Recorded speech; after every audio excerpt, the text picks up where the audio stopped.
तो आज हम बात कर रहे हैं बैंक ऑफ महाराष्ट्र की एक नई भर्ती पर।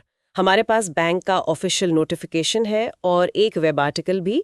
कोशिश रहेगी कि इस मौके से जुड़ी जो सबसे काम की बातें हैं वो समझें। हाँ, तो बैंक ऑफ महाराष्ट्र ने निकाली है जनरलिस्ट ऑफिसर स्केल 2 के लिए 500 वैकेंसीज। ये एक परमानेंट सरकारी बैंक की नौकरी है और आवेदन आज से मतलब 13 अगस्त 2025 से शुरू हो गए हैं। स्केल 2 की पोस्ट है, यानी ये एक मिड लेवल ऑफिसर की भूमिका होगी। हाँ, और ये जो 500 पद हैं ये पूरे भारत के लिए हैं। इनमें SC, ST, OBC, EWS और जनरल सभी के लिए सीटें रिजर्व्ड हैं और दिव्यांग उम्मीदवारों के लिए भी आरक्षण है, जो सरकारी नियम है उनके हिसाब से। बिल्कुल। अब देख लेते हैं कि कौन अप्लाई कर सकता है, मतलब योग्यता क्या चाहिए। तो कैंडिडेट के पास किसी भी सब्जेक्ट में ग्रेजुएशन डिग्री होनी चाहिए, कम से कम 60% मार्क्स के साथ। अच्छा, 60%। हाँ, और जो रिजर्व्ड कैटेगरीज हैं जैसे SC, ST, OBC और दिव्यांग उम्मीदवार, उनके लिए ये 55% है। या फिर अगर कोई चार्टर्ड अकाउंटेंट CA हैं तो वो भी एलिजिबल हैं। लेकिन सिर्फ डिग्री से तो काम नहीं चलेगा, अनुभव भी मांगा है शायद। हाँ, ये जरूरी पॉइंट है। कम से कम 3 साल का वर्क एक्सपीरियंस चाहिए, किसी भी शेड्यूल्ड सरकारी या प्राइवेट बैंक में ऑफिसर कैडर में। 3 साल का अनुभव, ठीक है। और अगर ये अनुभव क्रेडिट में या ब्रांच हेड के तौर पर है तो उसको थोड़ी प्राथमिकता दी जाएगी।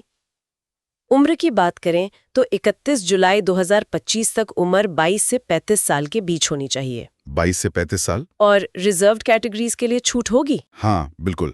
जो भी सरकारी नियम है उनके अनुसार उम्र में छूट मिलेगी। ठीक है, तो ये तो हो गई योग्यता और अनुभव की बात। अब अप्लाई कैसे करना है, प्रोसेस क्या है? प्रोसेस पूरी तरह से ऑनलाइन है। बैंक की वेबसाइट है bankofmaharashtra.in, उस पर जाना होगा और 13 अगस्त से 30 अगस्त 2025 के बीच अप्लाई कर सकते हैं। अच्छा, मतलब लास्ट डेट 30 अगस्त है। हाँ। और एप्लीकेशन फीस? हाँ, एप्लीकेशन फीस अनारक्षित, EWS और OBC उम्मीदवारों के लिए है 1180 रुपये, इसमें GST शामिल है। और SC, ST व दिव्यांग उम्मीदवारों के लिए ये 118 रुपये है। 1180 और 118, ठीक है। अब सिलेक्शन कैसे होगा? क्या सिर्फ फॉर्म भरना है या कोई टेस्ट वगैरह भी है? नहीं, सिलेक्शन का एक प्रॉपर प्रोसेस है। इसमें 2 स्टेज हैं। पहला एक ऑनलाइन एग्जाम होगा ऑनलाइन एग्जाम? और दूसरा होगा इंटरव्यू। और यहाँ एक खास बात यह है कि फाइनल मेरिट लिस्ट में ऑनलाइन टेस्ट के मार्क्स का वेटेज 75% रहेगा। ओह, 75%, इंटरव्यू का सिर्फ 25%। हाँ बिल्कुल, तो ऑनलाइन टेस्ट बहुत ही महत्वपूर्ण हो जाता है। ये तो है। तो फिर इस ऑनलाइन टेस्ट में क्या क्या पूछा जाएगा, सिलेबस कैसा है? ऑनलाइन टेस्ट में 4 सेक्शन होंगे। इंग्लिश लैंग्वेज, जिसके 20 सवाल होंगे। क्वांटिटेटिव एप्टीट्यूड, इसके भी 20 सवाल। 20 इंग्लिश, 20 क्वांट। फिर रीजनिंग एबिलिटी, 20 सवाल। और चौथा और सबसे बड़ा सेक्शन है प्रोफेशनल नॉलेज का। प्रोफेशनल नॉलेज, इसमें कितने सवाल होंगे? इसमें 90 सवाल होंगे। और जैसा मैंने कहा, ये सबसे महत्वपूर्ण है क्योंकि अकेले इसी सेक्शन का वेटेज कुल मार्क्स का 60% है। बाप रे, 60% सिर्फ प्रोफेशनल नॉलेज से। इसमें क्या आएगा, मतलब बैंकिंग? हाँ, इसमें बैंकिंग और मैनेजमेंट से जुड़े सवाल होंगे। अच्छा। तो इस पर तो खास तैयारी करनी होगी। और एक बात और ध्यान रखनी है, नेगेटिव मार्किंग भी है।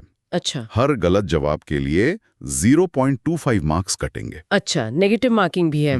ठीक है। अब आते हैं सबसे जरूरी सवाल पर। सैलरी क्या मिलेगी, फायदे क्या हैं इस पोस्ट के? हाँ, ये जानना तो जरूरी है। तो स्केल 2 का जो बेसिक पे स्केल है वो 64,820 रुपए से शुरू होता है और 93,960 रुपए तक जाता है। 64,820 से शुरू। ये तो बेसिक है ना? हाँ, ये बेसिक है। इसके ऊपर महंगाई भत्ता यानी DA जुड़ेगा, HRA या लीज रेंटल मिलेगा पोस्टिंग की जगह के हिसाब से, और फिर मेडिकल बेनिफिट्स हैं, दूसरे अलाउंस भी होते हैं। तो कुल मिलाकर एक अच्छा आकर्षक पैकेज बन जाता है। सही है, पैकेज तो अच्छा लग रहा है। अब ये जो जनरलिस्ट ऑफिसर है, इसका असल में काम क्या होता है बैंक में, मतलब रोल क्या है? देखिए, जर्नलिस्ट ऑफिसर का मतलब ही है कि वो किसी एक चीज का स्पेशलिस्ट नहीं है, बल्कि उसे बैंक के कई अलग अलग काम देखने होते हैं। इसमें ब्रांच के जो रोजमर्रा के कामकाज हैं उनको संभालना, बैंक का बिजनेस बढ़ाना जैसे डिपॉजिट लाना, लोन देना, लोन वगैरह की मॉनिटरिंग भी। हाँ, लोन पोर्टफोलियो की निगरानी करना, ये सुनिश्चित करना कि RBI और दूसरे रेगुलेटर्स के जो नियम हैं उनका पालन हो रहा है, और जाहिर है कस्टमर सर्विस को लीड करना, ये सब इसमें शामिल है। समझ गई। तो काफी जिम्मेदारी वाला काम है। अच्छा, चुने जाने के बाद कोई प्रोबेशन पीरियड भी होता है? हाँ, सिलेक्ट होने के बाद 6 महीने का प्रोबेशन पीरियड रहेगा, मतलब परिवीक्षा अवधि। 6 महीने?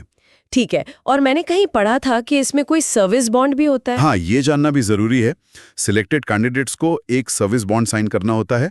ये 2 लाख रुपए का बॉन्ड है 2 साल के लिए। 2 लाख रुपए का बॉन्ड 2 साल के लिए, इसका मतलब क्या है? इसका मतलब यह है कि अगर कोई कैंडिडेट ज्वाइन करने के 2 साल के अंदर नौकरी छोड़ देता है तो उसे बैंक को 2 लाख रुपए देने पड़ सकते हैं। अच्छा। बैंक इसलिए करते हैं ताकि जो कैंडिडेट सिलेक्ट हुआ है वो कम से कम कुछ समय तक संस्था के साथ जुड़ा रहे, क्योंकि बैंक शुरू में ट्रेनिंग वगैरह पर काफी खर्च करता है। हाँ, ये बात तो है। तो ये थी बैंक ऑफ महाराष्ट्र की जर्नलिस्ट ऑफिसर भर्ती 2025 से जुड़ी मुख्य जानकारी।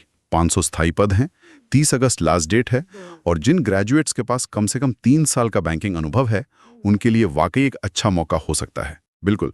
और यहाँ एक बात सोचने वाली ये है कि ठीक है, योग्यता है, अनुभव है, पर आज का जो बैंकिंग का माहौल है वो बहुत तेजी से बदल रहा है। तो ऐसे में एक सफल जर्नलिस्ट ऑफिसर बनने के लिए असल में कौन से बैंकिंग स्किल्स या मैनेजमेंट की क्वालिटीज सबसे ज्यादा जरूरी हैं? शायद जो प्रोफेशनल नॉलेज सेक्शन का इतना ज्यादा वेटेज है वो इसी तरफ इशारा कर रहा है। ये एक सवाल है उन उम्मीदवारों के लिए जो इसकी तैयारी कर रहे हैं कि सिर्फ सिलेबस पूरा करने के अलावा किन स्किल्स पर फोकस करें।